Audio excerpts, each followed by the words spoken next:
Welcome back to my YouTube channel. Again, this is Jim. At ito na nga day 11 ng shoot ni Barbie ng P77 o Penthouse 77. At may picture siyang pinost kanina.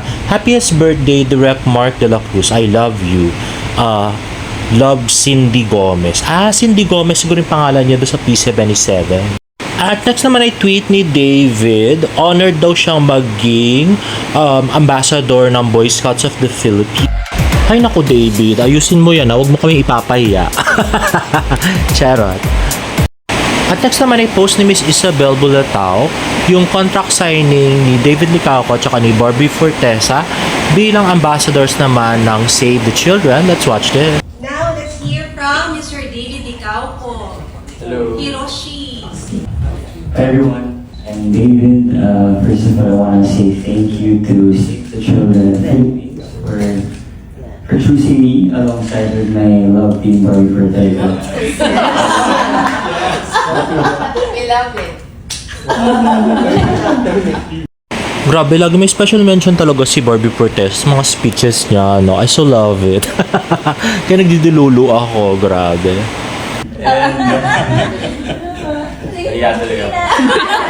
And ayun, of course, thank you rin sa GMA dahil sa pagkuha nila sa akin, yun, ambassador na ako ng Save the Children Philippines. And ayun, I think it's time for us to use our platform to good use. Our goal is to set a good example for the youth and hopefully to inspire and empower the children to keep chasing their dreams.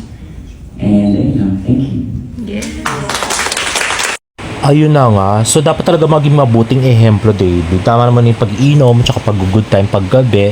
At, napakasaya niya, no? Pagkasama niya talaga si Barang. Hindi katulad yung iba. At next naman ay post ng Celebrity Hub. Sabi, si Marian Rivera pala ang first choice na gaganap bilang Adelina sa Pulang Araw. Ikunento ni si Seth Doctolero, ang batikang writer ng Pulang Araw, na una itong na-conceptualize na matapos niyang seryeng isinulat din niya noon na Amaya. Anya, taong 2012 nang ginawa niya ang konsepto at isinimite sa GMA7 upang agad na maaprubahan at inapprove naman kaagad-agad. Kaya lang, hindi siya agad nagawa before kasi napaka-costly niya at saka time na yon yung CGI natin hindi pa naman talaga magaling. Diba? Sabi ni Seth. Kwento din ni Seth na noong nag-conceptualize siya ng serye, isa sa mga una niyang naisip na gumanap na bida ay si Marian Rivera. Kwento ni Seth, Christmas party noon ng cast at production team ng Amaya na papagkwentuhan nila na ni Marian ang tungkol sa Pulang Araw.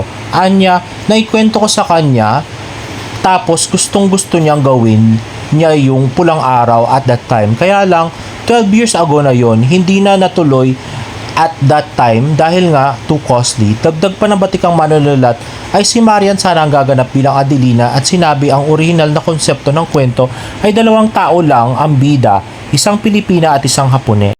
Andoon na rin yung love story.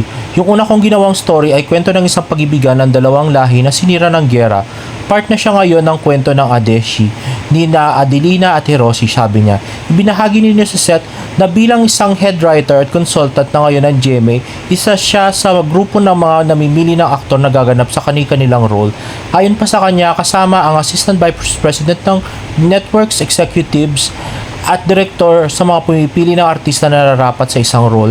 Lalo na to kasi pinasok namin yung vaudeville doon sa kwento, so importante rin talaga ang performer sila, sabi ni Suzette. Yun naman pala, so yung unang Pulang Araw, dapat pala si Marian, tapos si Alden kasama din doon, kaya lang hindi ko alam kung siya yung Hapon, kasi hindi naman siya mukhang Hapon, diba? Anyway, maganda na rin napunta ngayon sa Barda yung Pulang Araw, kasi wala naman silang David Licauco nung unang panahon. Pero parang maganda rin yung yung unang concept na dalawa lang yung bida. Isang Pilipina at saka isang Hapones. So di sana walang Sanya Lopez ngayon, di ba? Joke. Anyway, post ni Tita Eden yung kanyang parents sa yung tatay niya sa kanyang 85th birthday. At next naman ay post ng cute na si James Licauco at sabi niya, always a good time exploring the streets of Taiwan. Ayan na nga, the nerdy cute James, the Mr. Picture Perfect. Ayan na nga, love notes from the Hollow 3. At yan na, ayan na, more pictures of the cute James Licauco.